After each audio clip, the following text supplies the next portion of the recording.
Rainbow formation. Rainbow formation is a natural optical phenomenon that occurs when sunlight interacts with water droplets in the atmosphere. Here's how it happens. Steps of rainbow formation. 1. Refraction. As sunlight enters a water droplet, it slows down and bends, refracts because it moves from air less dense into water denser.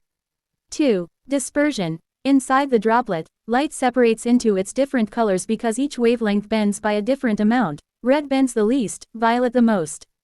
3. Internal reflection. The light reflects off the inside surface of the droplet. 4. Refraction again. As the light exits the droplet, it bends again.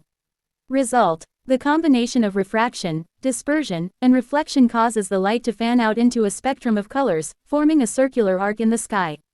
The typical order of colors from outer to inner arc is red, orange, yellow, green, blue, indigo, violet, ROYGBIV. Rainbows are usually seen when the sun is low in the sky behind the observer and rain is falling in front of them. Why does red color at the top of rainbow arc? The red color appears at the top of a rainbow because of how light is refracted, bent, and dispersed in water droplets. Red light has the longest wavelength among visible colors. When sunlight enters and exits a raindrop, each color bends at a different angle. Red light bends the least, about 42 degrees from the original sunlight direction, while violet bends the most, around 40 degrees.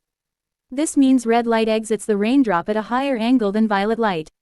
So, when you see a rainbow, the red light comes from higher raindrops. The violet light comes from lower raindrops. That's why red appears at the top and violet at the bottom of a primary rainbow.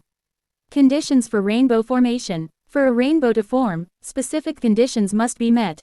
1. Presence of water droplets. Rain, mist, or spray must be in the air to act as tiny prisms for sunlight. 2. Sunlight or another strong light source. Sunlight provides the white light needed for dispersion into colors. 3. Observer's position. The sun must be behind the observer. The angle between the direction of sunlight and the observer's line of sight is typically about 40 degrees minus 42 degrees. 4. Low sun angle. The sun should be low in the sky, usually less than 42 degrees above the horizon.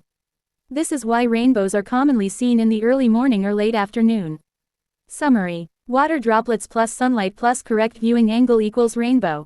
If any of these conditions are missing, a rainbow will not be visible.